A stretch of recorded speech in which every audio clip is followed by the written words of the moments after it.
All right, guys, welcome back. Brand new Take Game podcast, and this is a super quick, short episode. I'm with Tim Clark from Reddog Outfitters. Tim is just explaining the Kansas draw for deer hunting. Today is the deadline, so we're just getting out a podcast to get the information out. If you're thinking about doing Kansas this year or in 2021, you need to take a listen.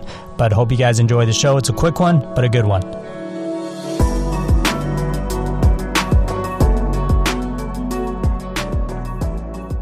All right, guys, welcome back to brand new Take Aim podcast, and happy to have this guy back with me, Tim Clark from Reddog Outfitters. Tim, what's happening? Just getting finished up with the draw out here. We actually closed today for applications, so I'm glad you decided to have me on the show. Thank you. Yeah, absolutely, man. It's a great time to have you on. I'm going to literally probably barely edit this. Probably nothing fancy, probably not even intro music. I'm just going to fly it out today just to let guys know, like, hey, sorry me and Tim were a little bit late on getting the news out, but some of you probably follow. But like Tim said, today's the deadline for Kansas. So if you're thinking about deer hunting Kansas, that means today is it. So I'm going to have Tim kind of just walk us through the process of what zones, where to be, and especially if you're going to hunt with one of the most successful guys in terms of putting deer down and big deer down, that'd be Tim. So Tim, go ahead and let us know what they got to do to kind of apply and or just grab a preference point. Yeah, no problem. Today is the deadline for the state of Kansas. So the entire state of Kansas is on draw. So you can't, but just buy a license and come out here like you can in other states like Nebraska where it's over the counter. So if you want to hunt Kansas this year or next year, you have to go through a process, and the application process is through the state of Kansas Department of Wildlife and Parks.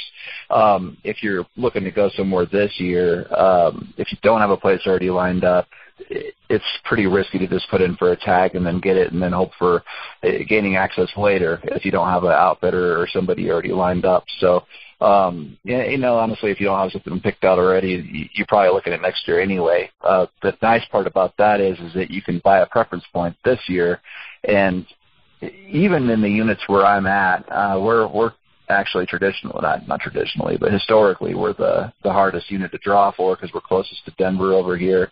I think that's probably a big player in it. But to get that tag with no points, you can usually draw. I've got guys that have drawn 8 out of 9 years over here, but then some people only draw every other year. You don't need a preference point to draw, but it's cheap insurance. So if you go online, you can just buy a point for, I think it's $27. All you have to do is go online and buy the thing, and then you've got a point for next year, which historically will make you a slam dunk for the draw. If you decided you wanted to hunt this year and you have an outfitter picked out, whether it's me or the next guy or whatever it may be, you've got, I think, till midnight today Central Time to get your applications in. So at a minimum, get online, buy the points, $27, cheap insurance, and then you at least have somewhere to go next year. And there's still time to get in on some good stuff this year too. Tim, so you're saying your zone is historically one of the tougher ones to draw. So, like, what unit are you? Curious. We're in Unit 1 and 2, a little bit in 3 as well. These units out here are huge. I'm not familiar with every state in the country, but I think the unit that I'm in right now is 9 counties. It may be bigger. I'm sure I'm probably off on that, but it's a huge unit. I would think they would have them be a little smaller, honestly. And the state of Kansas is kind of confusing. You can apply for 2 units in every application. So your first choice, you apply for your primary unit and adjacent unit. And so you can cover 2 different game units with every tag.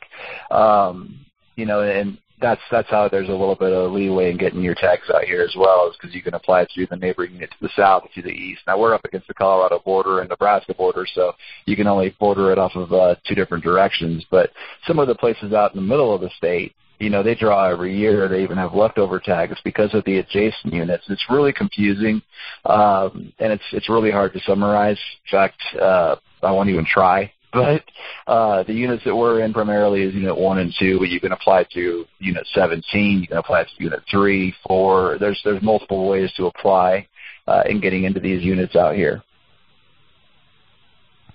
And Tim, I know you said you have till midnight tonight, and you said jump online, but some states have a telephone prompt number Is there a number to call, or is it just through the Kansas Wildlife or our website?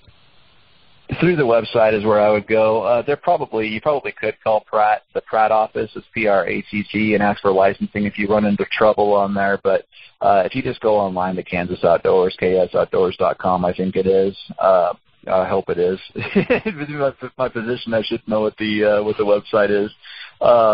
But I could be wrong. But you can pull up the Kansas Department of Wildlife and Parks through Google search and find it regardless, and apply that way. And it's pretty simple as long as you understand that there is an adjacent unit in the draw. It's a lot of states you just put in for a first, second, third, fourth choice, and each choice has one unit. In Kansas, it's not that way. You get 2 units per choice, and that's where people get confused the most. As long as you know that going in, it doesn't matter what your adjacent unit is. As long as you have the unit that you're hunting in and on there as your primary or your adjacent unit, you just have to make sure that the unit that you're hunting is on the application and on your tag when you get it. That's the most important part. Don't let the other stuff confuse you. It's just, I really don't know why they do it the way they do it, but it's just important to know so you don't get confused up front. That's just the way that it is. Yeah, so you get 2 choices. You pick A and B as your top 2 choices to make it simple. That's it. Yeah, and that's given your first choice in your tags. If you put in for unit 17 and with an adjacent to 2, you'll draw 17 too, which means you can hunt either unit. And then on top of that, to muddy the water even more, you can apply for a mule deer stamp, which is a really long shot tag, which we can get into if you want to. But the whitetail tags are what you have to draw for primarily. Everybody has to get a whitetail tag first and foremost, and then from that point you can add the addition of a mule deer stamp if you chose to. Can you just apply for mule deer, Tim, or is it only set up for one way? Yeah, it's only set up for whitetail first. There's no way to leverage a mule deer draw, unfortunately, or I could almost double in size in a year. We have more mule deer property than we do whitetail property, but the tags for non-residents are very hard to get, and it's only archery or muzzleloader that you can apply. And even at that, every year I can count on one hand how many tags we get. The statistics show that there's a lot more tags out there, but we don't see them over here. It's not a destination state for mule deer, unfortunately. It would be if the tags were easy to get, but there's just not a way that you can just go for a mule deer tag in this state. Gotcha. Now, for some odd reason, Tim, if somebody does not draw that tag with 2 zones as your top choices, what happens then? I assume the state just refunds the money back, or how's that work? Yeah, they do, and they might have some options for leftover tags in other parts of the state, and I'm pretty limited on my knowledge to just over here in this corner of the world where I'm at. But if you don't draw your tag with the state from their standards, they'll just refund your money. With us, if you had a tag and you buy a hunt, usually people book the hunt before they have the tag because of the supply and demand. You kind of have to have your spot picked out, and with success rates, it usually works out the majority of the time. But from the state perspective, they'll refund your money. If you do it through us, we'll usually push you over to the next year with your preference point.